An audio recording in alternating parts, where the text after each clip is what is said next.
Thank you very much. It's a real delight to be here in this grand facility, an even greater spirit of commitment to Jesus Christ. It's always good to be hid behind the cross.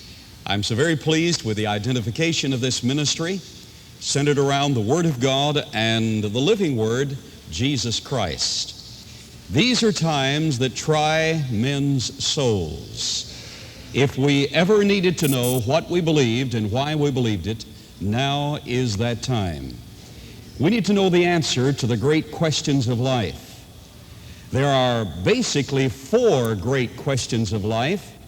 Science has grappled with these for decades. Philosophy has grappled with these for generations. And every person in this audience and those viewing by television have asked these 4 great questions. Any question that you can ask finds itself as a tributary to one of these questions. Now, here are the questions. Who am I? Who are you? Who am I? How did I get here? What am I doing here?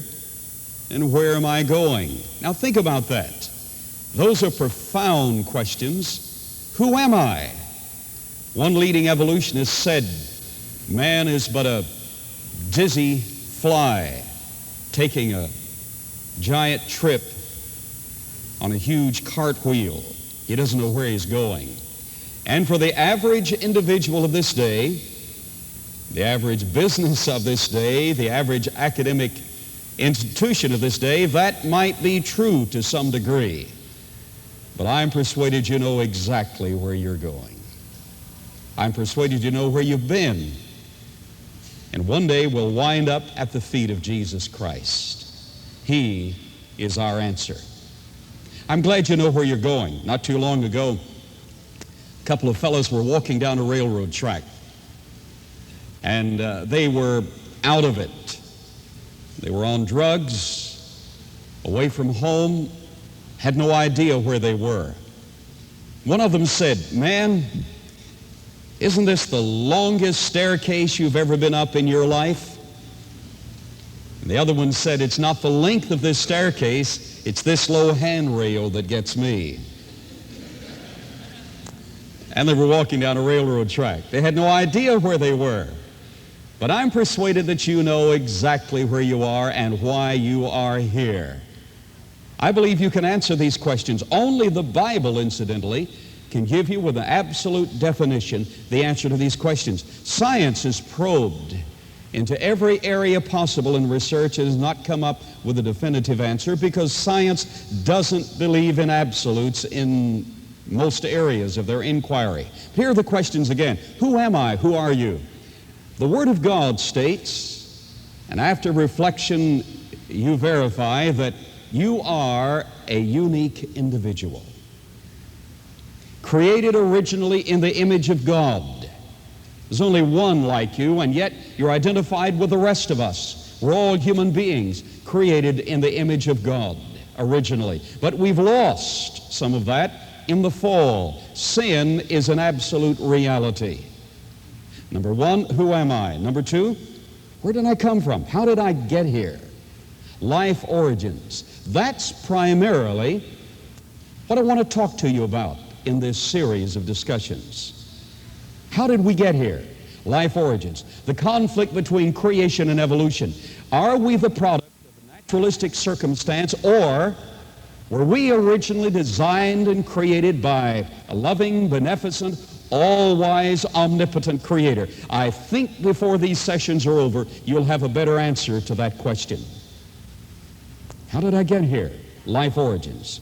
And obviously, if life origins question is settled to any degree, and before this is out, I think we can settle it to an absolute degree, then that brings up the third question. What's my purpose here? If I'm the product of naturalistic circumstances, young people, if you're really just a dizzy fly taking a big trip on a giant cartwheel, then what's the meaning to all this? If that's true, if you're just the product of evolutionary circumstances, a grand fortuitous combination, of inanimate matter and time and chance, then really life has no meaning. Do your own thing. Destroy your parents. Wreck your life. Because in the end, you're not going anywhere. But, on the other hand, if you were designed and created, you have an accountability to God, an accountability to yourself, to your fellow man, to your parents. That means that you are involved with the rest of us in a meaningful relationship. That means every moment of your life really does count, and that's the way to go. I like living life to the full. Every single minute counts. I get 90 seconds out of every minute. You say, but there are only 60 seconds there. Oh, no, no, no. I live in 2 dimensions simultaneously. I have my feet on the ground. I know where I am, but my heart is on the other side. So, the first question, who am I? The second, how did I get here? Thirdly, what's my purpose here? What am I doing here? And ultimately, that inescapably leads to the final question, where am I going after this is over? And all of that really surrounds a major question, the conflict between creation and evolution. In this first session, I want to show you that evolution doesn't work. And essentially, I'm saying Jurassic Park won't work. But now, there is a context as we continue these discussions in which a superior Jurassic Park would work. At the Creation Evidences Museum in Glen Rose, we're in the process of building the world's first hyperbaric biosphere to simulate the conditions before Noah's flood. Now, what on earth is a hyperbaric biosphere? Well, that's a chamber where we will increase the atmospheric pressure. Later, I'll tell you why we're going to do that. Where we're going to eliminate ultraviolet radiation. I'll tell you why we're going to do that. Where we're going to increase the ratio of oxygen. I'll tell you why we're going to do that. We're going to do a few other things. And in that context, Jurassic Park would work. But that's the creation context. In fact, once we get that big chamber online, we're intending to bring in a tuatara lizard from New Zealand. Now, the tuatara lizard gets about 2 feet tall, and paleontologists, along with zoologists, admit that he is a dinosaur, but he only gets about 2 feet tall. However, in that chamber, he should grow to optimal genetic capacity over a period of time. And the little fellow looks much like a Tyrannosaurus Rex. I'm trying to tell you, we have the capability, if God will give us enough time and the means to do it, to display a Jurassic Park around biblical scientific research. In that context, a Jurassic Park would work. But as envisioned by Hollywood, Jurassic Park won't work at all. Now, the 4 questions, who am I? Where did I come from? What am I doing here? And where am I going? Center really around the second question, life origins. How did I get here? So let's go to the manual to start with. Let's turn to Job, chapter 12, verses 7 through 9. I noticed you brought your manuals to class today. The ultimate manual, the Word of God. God was here when it was all done. In fact, He did it. Not only did He do it, He did it exactly as He said, and He did it when He said He did. According to the standard evolutionary concept, all of this began about 16 billion years ago, and about 4.5 billion years ago, coalition in this particular area of the Milky Way fortuitously combined, and ultimately Earth formed. About 500 billion years ago, early Calamini trilobites were swimming in ponds and ultimately man arrived on the scene. Well, let's see if it really happened like that. First, let's go to the manual, the ultimate scientific text of all the generations of human history, the Bible, the Word of God. In the book of Job, chapter 12, in verse number 7, "But ask now the beast, even the creation itself, the biota, the living forms. But ask now the beast, and they shall teach thee, and the fowls of the air, and they shall tell thee, if we would but observe and listen. Or speak to the earth." Look at the actual crustal formations, the granite of the earth, "and it shall teach thee, and the fishes of the sea shall declare unto thee, who knowest not in all these that the hand of the Lord hath wrought this?" We're not the product of evolutionary processes. We're the product of the hand of God and the actual display of the mind and heart of Almighty God. Now let's get down to heart and soul about all of this. In our research at Glenrose, we've had over 50 scientists, educators, and engineers. We've come across some pretty astounding things. This very week, a professor flew all the way from Sacramento, California. This is a pretty common occurrence around Glenrose. We're a great metropolitan area of a little over 2,000 people. You can't fly into Glenrose. You either have to ride a horse or drive in or be driven in. He had to fly to the Dallas-Fort Worth airport. He is a professor of astronomy and physics. He had read something about what we claim to have at Glenrose, and he was very, very gracious. Most of the professors are. He arrived on the scene. We took time to take him into safety deposit and show him the originals of what I'm going to show you today in cast and in verbal declaration. And before the week was out, he said, "These are genuine. They have to be addressed.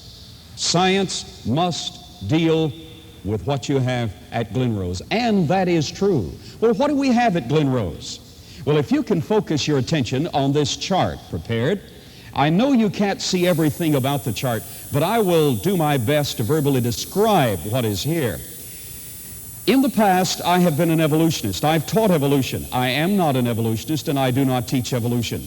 I teach scientific and biblical creation instead. But in the past, I've taught evolution. I understand the evolutionary concept and the evolutionary mindset. We've just produced this chart series, and on the left of the chart, it illustrates the theory of evolution. Now, that theory is the dominant mindset of academia worldwide today. But let's see if it works. The theme of this lesson, this initial lesson, is evolution won't work. Well, now, let's get some data to support that. This evolutionary model, for the first time in history, shows the model as it really is. I ran this past a number of PhDs, and they said, "You're right, but this is the first time it's been expressed that way." What am I talking about? Normally, in the textbook, you see the early Precambrian and Cambrian expressing early periods in Earth history, according to the evolutionary model, and then an ever-ascending spiral causes things to become more complicated, more sophisticated, and it's an ever-increasing sophistication. But if you talk to the leading evolutionary scholars, they admit, when you pin them in the corner, well, it's not quite like that. They admit that if evolution is true, if we began about 16 billion years ago with a Big Bang, and incidentally, it wasn't a Big Bang at all. It was a big word. And God said, "Let there be light." And there was immediate universal response. There was light. And incidentally, that did not occur 16 billion years ago. It occurred recently. Before this session is out, I'll be giving data to show you that the Earth, the solar system, and the universe are all quite young. In fact, the ultimate authority himself, God in the flesh, who walked our streets, sat in our councils, loved our children, gave us the absolute truth, was the absolute truth in human flesh, said, From the beginning of the whole thing, God created Adam and Eve, male and female. Now that's the final word. And if he said it, by the way, what's his name? Jesus. If Jesus said it, that settles it. Evolution won't work. But let me show you why we've attracted such attention, not simply the recent research that we've done, but for decades what has happened at Glenrose has attracted attention worldwide. The theory of evolution teaches that about 16 billion years ago, this whole process began with a big explosion, and about 500 million years ago, life forms began in earnest in an expression of themselves. Life forms continued with sophistication and complication, and finally, about 3.5 million years ago, man arrived on the scene. Well, now, Carl Sagan and his associates and leading evolutionary exponents admit, however, if this is true, if we arrive by an evolutionary naturalistic process, and if there's enough mass in the universe, the entire universe with all of these beautifully orchestrated, evolving life forms, the entire universe and all that is therein will collapse back upon itself and die a tremendous explosion and heat death, going nowhere. On the other hand, they admit that if there is not enough mass in the universe to cause all of these stellar bodies and evolving conditions to collapse back upon themselves, if there's not enough mass to cause that, then all of these wonderful organisms and the planets on which they exist are going to extend out and out and out and out and finally die from lack of heat. Either way, if evolution is true, nobody is going anywhere. It's absolute hopelessness. Ladies and gentlemen, inherent in the very theory of evolution is that dominant hopelessness. Charles Darwin was a phobic. I have the complete works, everything that's ever been published that Charles Darwin said or wrote. Charles Darwin had some major problems. His mother died when he was quite young. His dad was a towering man. His wife was a little lady.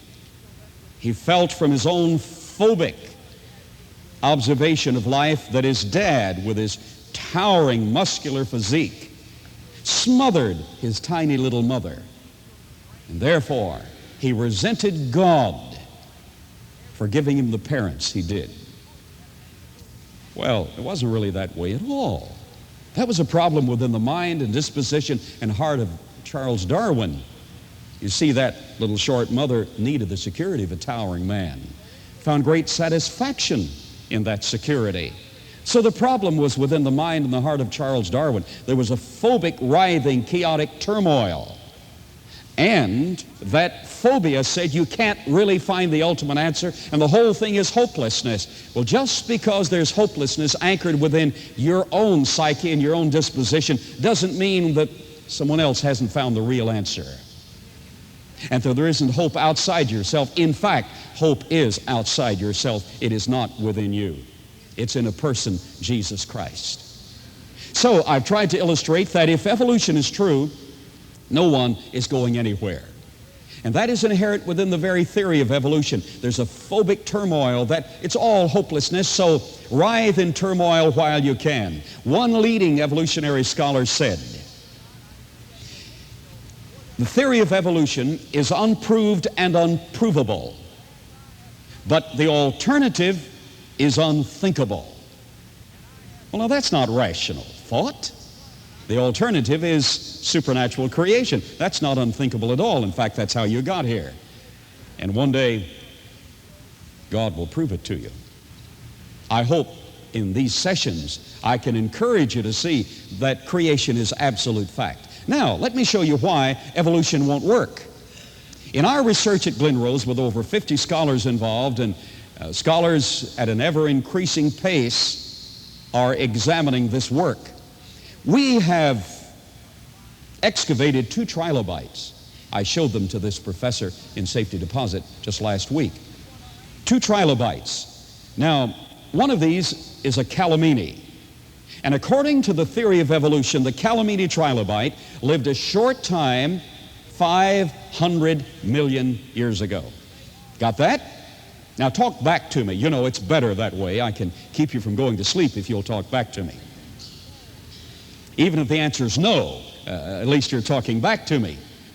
Now, according to the theory of evolution, this calamine trilobite lived a short time, 500 million years ago. Got that? Problem. The very same stratum of rock, the same layer of rock, living at the same time, we excavated a big lepidodendron plant. Now, Nova was filming over my shoulder. Nova's been down 3 times to observe our excavations. National Geographic has been down. Nova was filming over my shoulder as we excavated a big lepidodendron plant in the same layer with the trilobites. And we found 2 trilobites. One was a calamine in that same layer. Now, according to the theory of evolution, that lepidodendron plant didn't arrive on the scene until 250 million years ago. Now, help me out. How can something be alive 250 million years ago, but be living simultaneously with something that supposedly lived how many million? Oh, you're awake. 500 million years ago. That's a problem. But it gets worse. In the same stratum, the same rock layer with these 2 life forms, we excavated a big Acrocanthosaurus dinosaur, the first theropod ever found in the great state of Texas. This dinosaur, we've excavated over 60 of his bones. We're still excavating his bones. This dinosaur stood 20 feet tall, 40 feet long. A big, average-sized Texas lizard. Acrocanthosaurus. But now, according to the theory of evolution, this big dinosaur that we're excavating didn't arrive on the evolutionary scene until 105 million years ago. Well, help me out. How can something be alive 105 million years ago, but be living simultaneously with something that supposedly lived how many million? And that's a big problem. But it gets worse. In the same rock layer with these life forms, we excavated 7 cat prints, like this cat print. I brought a certified cast of one of the cat prints with me. Now, that's a cat print. Texas size. We excavated 7 of these. You noticed it's been sectioned. You can see the laminations under these sections. That's the reason it was done in laboratory. This cat stood about 6 feet at the shoulders. Texas size.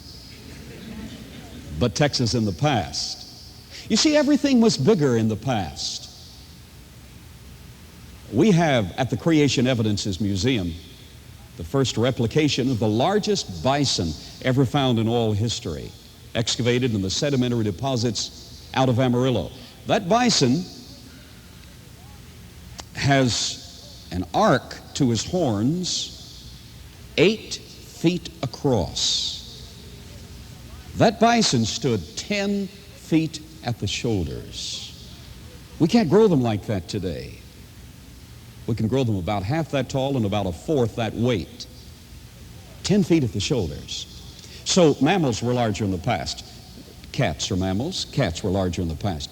Incidentally, insects were larger in the past. The little dragonfly that here in Houston gets about 3.5 inches long, and the fossil record is called Meganeuropsis, and he had a 40-inch wingspan. Recently in Italy, they just found a fossilized Meganeuropsis dragonfly with a 70-inch wingspan, 6-foot wingspan. Insects were larger. Incidentally, cockroaches in the fossil record have been found a foot long. About like you have here in Houston. A foot long, wow. and dragonflies with a 6-foot wingspan. That's the largest ever found. Plants were larger. This plant which I referred a moment ago, Lepidodendron, has a modern counterpart. Its modern counterpart is the Lycopsid club moss. Gets about 20 inches tall, but that Lepidodendron in the fossil record got up to 120 feet tall. Everything was larger in the past, so don't be surprised that Texas cats were a little larger in the past. And they matched pretty well the Texas reptiles, the lizards that were around in those days. That's the footprint of Acrocanthosaurus, the dinosaur that we excavated. You see, I dig dinosaurs. I like those guys. In the creation model, they have a very specific purpose. After the sessions today, you want to come by and look at these models. Okay, now let's see if you've forgotten the lesson. We excavated 7 of these cat prints. Now, according to the theory of evolution, the cats didn't arrive until the Miocene 6 million years ago. Wow, wait a minute. How can something be alive 6 million years ago, but be living simultaneously with something that supposedly lived how many million? 105 and 250 and 500 million. That's impossible. But it gets worse. In the very same rock stratum, the same rock layer with these life forms, we excavated 57 human footprints.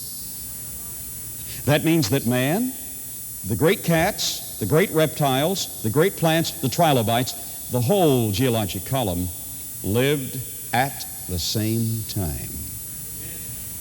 2 of the nation's leading evolutionary scholars, Drs. Milne and Schaefersman, admitted in Journal of Geological Education that if we could just prove that man and dinosaur lived at the same time, that would totally destroy the concept of evolution.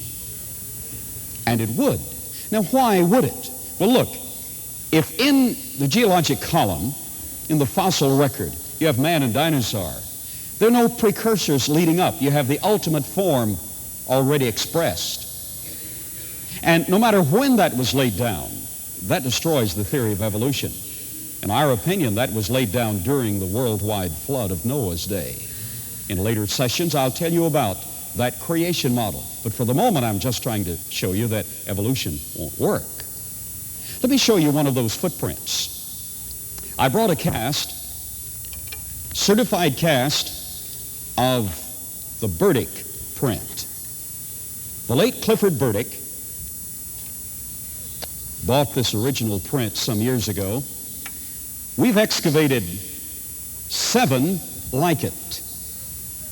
Same length, 14 inches long. Now let's see if that's a human footprint. First of all, it's not an ape's print. An ape has a thumb further back. The Australopithecines all have thumbs further back. They really have 4 hands. It's not an ape's print.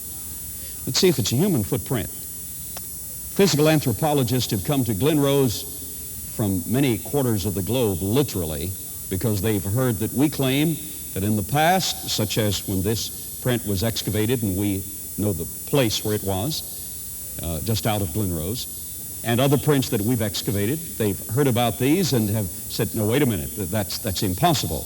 Dr. Stephen Jay Gould, the world's leading evolutionary exponent, has been there with his colleagues, other leading evolutionary scholars. Well, let's see if this is a human footprint. First, there's the great toe.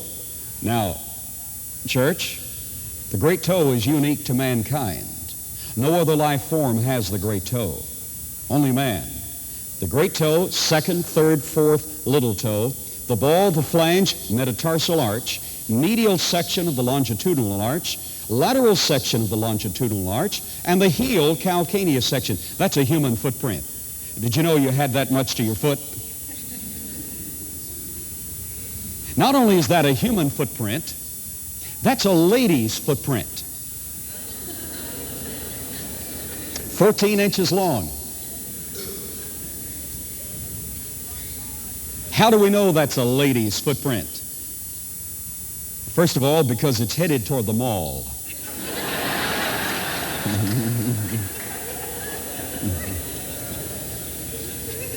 That's a dead giveaway. Well, academically, let me show you how we know it's a feminine print. Initially, because of the narrowness of the calcaneus heel section. Secondly, because of the relative narrowness of the great toe. A lady has a less dominant great toe than a man. Thirdly, because a lady has a more pronounced concave section under the pad of her foot. That's a lady's footprint. Not only is that a lady's footprint, that's an intelligent lady's footprint. Surely, ladies, if it's a lady's print, it's an intelligent lady's print. But let's remain academic about this. How do we know an intelligent lady made that? Now, by intelligent, I mean she was not an Australopithecine ape developing to a Homo sapien. She was a fully functional, reflective human being. How do we know from a footprint? Let me show you. It's the second toe. I'm sure this pulpit has never had the likes of that stationed on it before. It's the second toe. You see, the great toe is extremely important for dexterity and balance. You can't have normal forward locomotion without the great toe being intact. But the second toe, called Morton's toe, from the scholar who found this to be the case, is the most sensitive of all the toes. He feeds more information neurologically to the brain than any other toe. It's so sensitive that against resistance, such as walking in mud, the neck of it rides higher and the point dips like that. It's an automatic reflex. Watch. Notice the neck of the great toe, very deep. Notice how much higher the neck of the second toe is, higher than the neck of any other toe. And the angle at which it dips is greater than the angle of any other toe. An intelligent lady made that footprint. She stood in excess of 7 feet tall, but that's no problem. Ladies can get over 7 feet tall, you know. In Mozambique, a couple of years ago in Africa, they found a girl, 13 years of age at the time they found her. This girl, alive today, at 13, stood 10 feet, 4 inches tall. 10-4 at 13. And at 13, she hadn't reached her growth spurt yet. And to show you that everything's functioning about that girl, they documented that without practice, she bench pressed 300 pounds with 2 hands. Not bad. How many men in this audience can bench press 300 pounds? Or maybe I should ask, how many ladies in this audience can bench press 300 pounds? Probably no one here.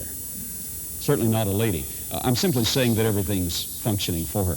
I'm not suggesting that her stature would be considered normal. I'm simply saying that the genetic information in the human cell, when optimally expressed, can produce very large sizes. With that in mind, that footprint's not oversized at all as being of human origin. Max Palmer, whose suit coat we have at the Creation Evidences Museum, died 11 years ago. Max stood 8 feet 2 inches tall, and his foot was over an inch longer than this footprint.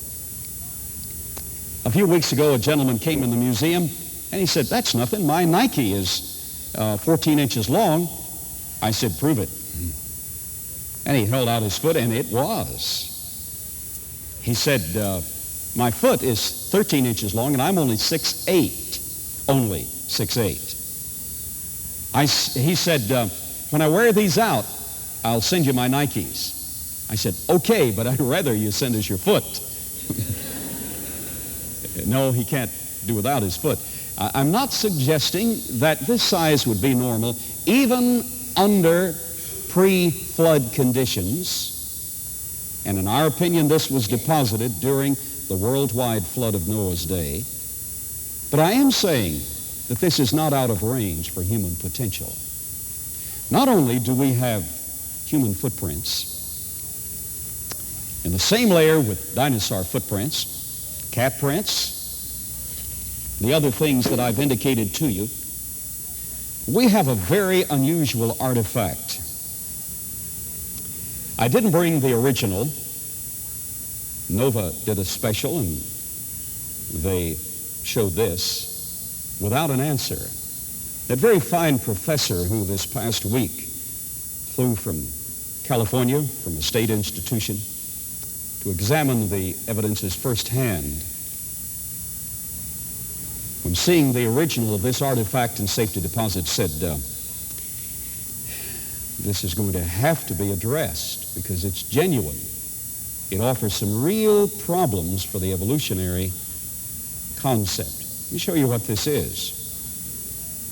This was found, the original of this was found completely encased in Cretaceous rock 57 years ago. Now, Cretaceous rock means there are dinosaur remains in that very same layer. In central Texas, where this was discovered, near Llano, near Enchanted Rock State Park, incidentally, the Cretaceous material in that area is assigned an age of about 144 million years. Problem: according to the theory of evolution, man didn't arrive on the scene until 3.5 million years ago, but once they chipped the top of that rock off, inside was a man-made artifact, a hammer, 6¼ inches long, 4¼ inches of the handle still intact. And it's a very heavy hammer. If you look closely, you'll find that the cavity around the anterior, the front end of this, originally had a mallet head on it, made of some biodegradable material that disintegrated after this thing was deposited in that Cretaceous rock. Now, wait a minute. That's a man-made artifact. But according to the evolutionary concept, no man ever saw a living dinosaur, and no living dinosaur ever saw a man, alive or dead. But that's a man-made artifact. There's another problem with this thing.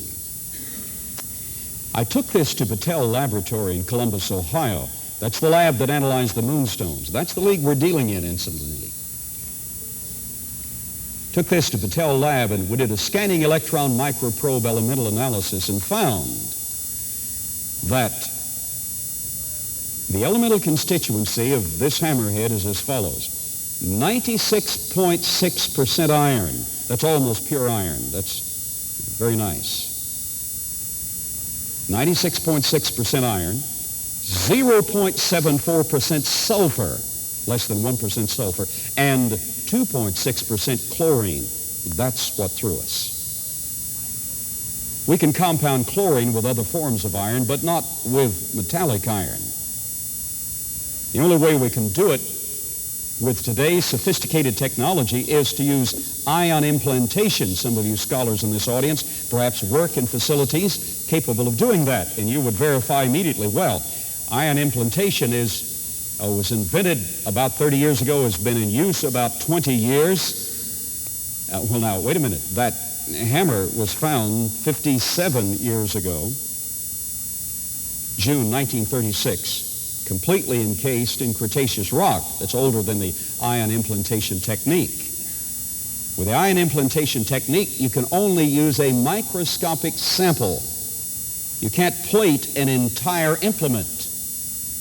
To do so, well, it never has been done, and to do so would cost multiplied tens of millions of dollars to configure the process for the purpose of making one little hammer.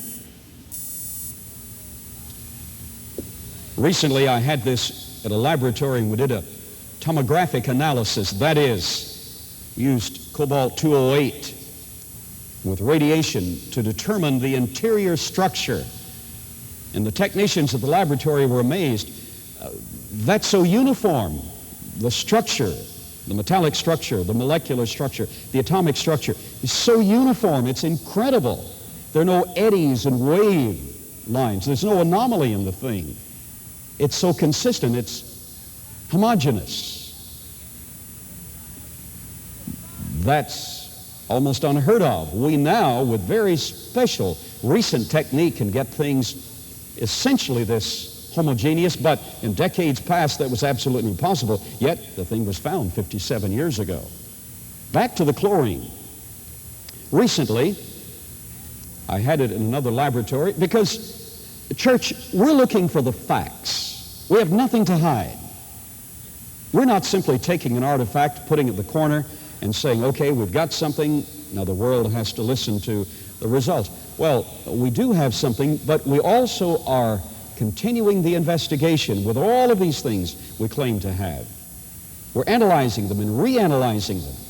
So, as time goes on, various analyses are done on this hammer. Another major university is going to assist us with additional analyses on this hammer. I had it at a lab recently, and a NASA chemist was there, and he said, there it is. I don't believe it, but there it is.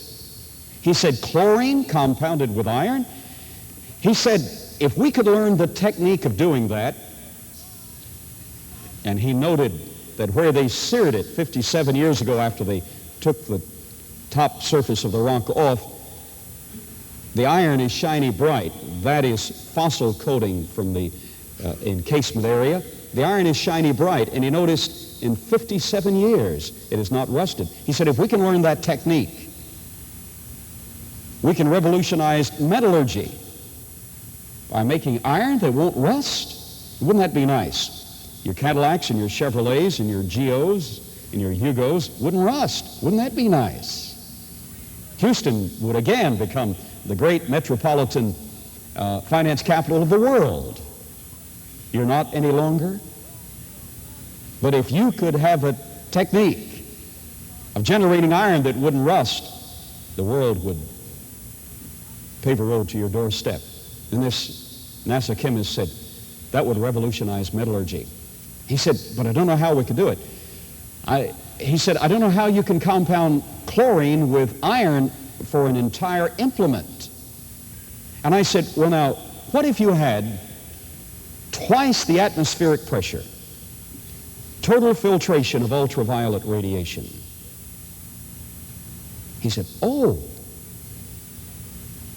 well now, let's work with that. Theoretically, it's possible to do it under such an environment with twice the atmospheric pressure and total filtration of ultraviolet radiation. Well, when did we have such a context? Don't miss the next session.